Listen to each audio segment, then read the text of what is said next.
ನಮಸ್ಕಾರ. ಈ ಒಂದು ವಿಡಿಯೋలో ನಾವು BBA semester 3 basic English SEP basic English ಸಿಲೆಬಸ್ನ ನೋಡೋಣ ಅಂತ. So for your syllabus, my dear students, you have got 3 units in total. In the first unit, you will study about text and media text. So I am going to explain you what this syllabus is about, why this syllabus has been given for you. Unit number 2 and unit number 3. Unit number 2 is all about communication skills for the workplace, and unit number 3 is for grammar, grammar for competitive exams. So these are the 3 topics that you are going to see, that is 3 units. In that you have got separate chapters. So the first one is Ikigai, Hector Garcia and Francis Miralles. So Ikigai is a book. It's a particular book about life. It is a Japanese book, Ikigai. It has become very famous. Ikigai ಅನ್ನೋದು ಏನಪ್ಪಾ ಅಂತಂದ್ರೆ Japanese ಒಂದು book ಐತ್ರದು, ಅದು for long living ಅಂತ ಹೇಳಿ ಒಂದು book title ಐತದು. So Ikigai book ಬಗ್ಗೆ ನಿಮಗೆ ಕೊಟ್ಟಾರ. ಇದೊಂದು it's a kind of what novel ಅಂತ ಹೇಳ್ಬೋದು. ಉಳಿದ ನಿಮ್ಮ BCA ಆಗಿರ್ಬೋದು, ಆಮೇಲೆ BSc BAದವರಿಗೆ ಒಂದು ಕಾದಂಬರಿ ಕೊಟ್ಟಾರ. ನಿಮ್ಗೆ ಈ ರೀತಿ ಒಂದು ಲೈಫ್ ಒಂದು ಯಾವ ರೀತಿ ಲಾಂಗ್ ಲೈಫ್ನ ಬದುಕಬೇಕು, ಹೆಂಗಿರಬೇಕು ಅನ್ನೋದ್ರ ಬಗ್ಗೆ ಒಂದು ಬುಕ್ ಐತೆ. Okay, first one is all about book. ಇನ್ನು ಸೆಕೆಂಡ್ ಒನ್ ನೋಡ್ರಿ, red balloon, directed by Albert Lamorisse ಅಂತ ಹೇಳಿ. ಸೊ ರೆಡ್ ಬಲೂನ್ ಅನ್ನೋ ಬುಕ್ ಐತ್ರಿ. It is a YouTube video, sorry not book, it's a movie. Okay, it is by Albert Lamorisse. So Lamorisse ಅಂತಂದು ಹೇಳಿ ಒಂದು book ಅಲ್ಲ, ಒಂದು ಮೂವಿ ಮಾಡ್ಯಾರ ಅವ್ರು, ಡೈರೆಕ್ಟ್ ಅದನ್ನ ಮಾಡ್ಯಾರ. ಸೊ ರೆಡ್ ಬಲೂನ್ ಅನ್ನೋದೊಂದು ಮೂವಿ ರೀ, ಅದನ್ನ ನೆನಪಿಟ್ಕೋಬೇಕು ನೀವು. ಯೂಟ್ಯೂಬ್ ಒಳಗೆ ನಿಮ್ಗೆ ಆ ವಿಡಿಯೋ ಸಿಗ್ತೈತಿ. ಇನ್ನು ನೆಕ್ಸ್ಟ್ ನೋಡ್ರಿ, ಬುಕ್ ರಿವ್ಯೂ ಅಂತ ಹೇಳ್ತಾರೆ ಅವರು. Book review as an art, skill of writing book reviews. Book review on your favourite book. For exercise refer reviews on Ikigai. So ಏನಪ್ಪಾ ಅಂತಂದ್ರೆ ಇಲ್ಲಿ ಏನು ಹೇಳ್ಯಾರ, ಬುಕ್ ರಿವ್ಯೂ ಅಂತಂದು ಹೇಳ್ಯಾರ. ನಿಮ್ಗೆ ಯಾವುದೋ ಒಂದು ಬುಕ್ ಇರತ್ತಲ್ಲ, ಅದನ್ನು ನೀವು ರಿವ್ಯೂ ಮಾಡೋದು. ಈಗ ನೀವು ಹೆಂಗೆ ಈ ಮಿಂತ್ರಾ, ಆಮೇಲೆ Meesho, Amazon, Flipkart, HealthKart, ಎಲ್ಲೆಲ್ಲೋ ಒಂದು ಕಡೆ ಏನೋ ನೀವು ಒಂದೇನೋ ಪರ್ಟಿಕ್ಯುಲರ್ ಪ್ರಾಡಕ್ಟನ್ನು ತೊಗೊಂಡ್ರೆ ಅನ್ಕೋರಿ, ಅದ್ರ ಮೇಲೆ ರಿವ್ಯೂ ಬರೀರಿ ಅಂತಂದು ಹೇಳ್ತಾರೆ. ಆಮೇಲೆ ನೀವು ಅದ್ರ ಬಗ್ಗೆ ಬರೀತೀರಿ, ಹೆಂಗಿತ್ತು ಬುಕ್, ಬುಕ್ ಅಲ್ಲ, ಯಾವುದೋ ಒಂದು ಪ್ರಾಡಕ್ಟ್, ನೀವೇನು ಕ್ಲಾತ್ಸ್ ತೊಗೊಂಡಿರಾ ಅಥವಾ ಒಂದು ಫೋನ್ ತೊಗೊಂಡಿರಾ, ಅದ್ರ ರಿವ್ಯೂ ಬರೀತೀರಿ ನೀವು, ಚಲೋ ಐತೋ ಇಲ್ಲೋ ಅಂತಂದೇಳಿ. ಅದೇ ರೀತಿ ಏನಪ್ಪ ಅಂತಂದ್ರೆ ಇಲ್ಲಿ ನೀವು ರಿವ್ಯೂನ ಬರೀಬೇಕಾಗತ್ತಿ. So keep that in mind. ಒಂದು ಬುಕ್ಕಿನ ಬಗ್ಗೆ ರಿವ್ಯೂ ಮಾಡ್ಬೇಕು. ಅದಕ್ಕೆ ಇಲ್ಲೊಂದು ಏನು ಕೊಟ್ಟಾರ, ಎಕ್ಸಾಂಪಲ್ ನಿಮ್ಮ ಎಕ್ಸಸೈಸ್ ಒಳಗೆ ಕೊಟ್ಟಾರ ನೋಡ್ರಿ. ಎದ್ರ ಬಗ್ಗೆ ಬರೀಬೇಕು, exercise review, refer review on Ikigai. So reviews on Ikigai. Ikigai ಬುಕ್ದ ಮೇಲೆ ಸಾಕಷ್ಟು ಮಂದಿ ರೀ, ಎಲ್ಲೋ ಒಂದು ನನಗೆ ಅನ್ಸೋ ಮಟ್ಟಿಗೆ ಒಂದು ರಿವ್ಯೂಸ್ನ ಒಂದು ಇಲ್ಲಾಂದ್ರೆ 50,000 ನಿಮ್ಗೆ ಸಿಗ್ತಾವ. You can just check. ಯಾಕಂದ್ರೆ ಭಾಳಷ್ಟು ಫೇಮಸ್ ಆಗೈತಿ ರೀ ಇದು book. In the year in between 22, 23, 24, 25 ಈ ಒಂದು ಪರ್ಟಿಕ್ಯುಲರ್ ಸೆಕ್ಟರ್ ಟೈಮ್ ಒಳಗೆ ಭಾಳಷ್ಟು ಫೇಮಸ್ ಆಗಿತ್ತು ಅದು book. So Japanese long living ಐತೆ, ಹಿಂಗೆ ಏನೋ ಒಂದು ಟೈಟಲ್, ಸಬ್ ಟೈಟಲ್ ಕೊಟ್ಟಾರ ಅದಕ್ಕೆ, Japanese way of long living ಅಂತ ಹೇಳಿ. So you can just, it's a book kind of interesting, how the Japanese people live for such long time ಅಂತ, for such long period ಅಂತೇಳಿ.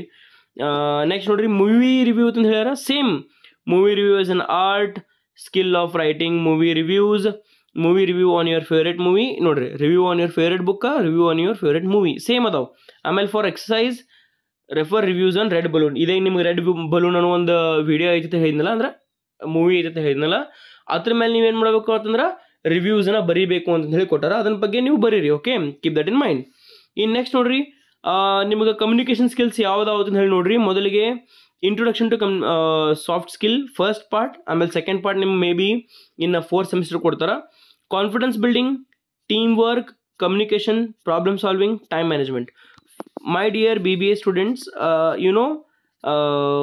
these are very important to get a job or placement. You must have the quality of confidence building with your colleagues or your friends. I mean, you must know what is team review. In the interview time, they are going to ask you such questions. What is team review and what do you think about teamwork? How you are going to manage the team if you become the team lead? How you are going to take your team ಅಂತ ಹೇಳಿ ಈ ರೀತಿ questions ಕೇಳ್ತಾರ.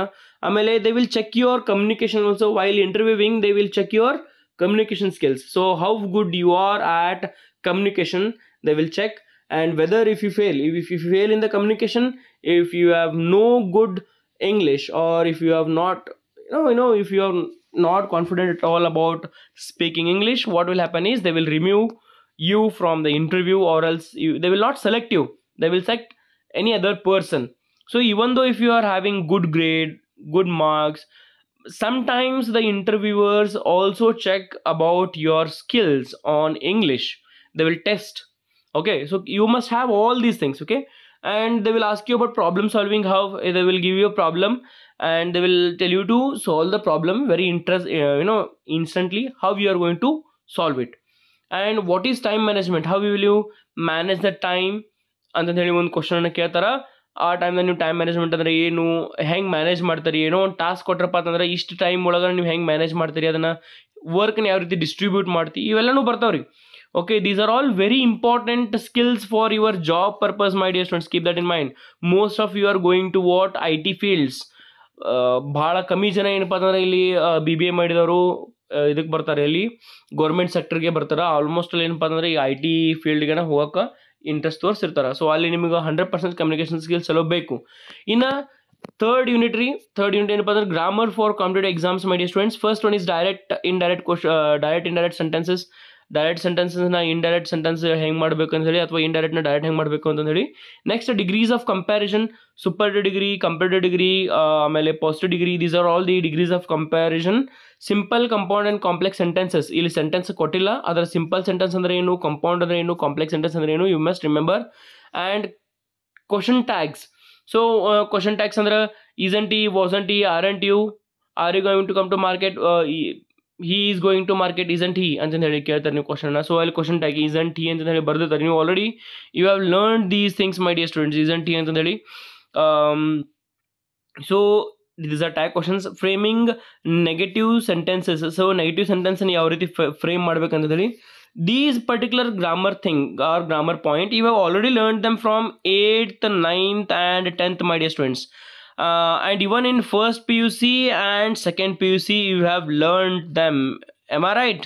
Yes, you have learned, but you have forgotten them because you have not practiced. You must have the continuous practice. You know, if you do continuous practice, what will happen is they will become very easy. So yes, if you have understood this particular video, just comment me on which video I must make, on which topic I must make a video.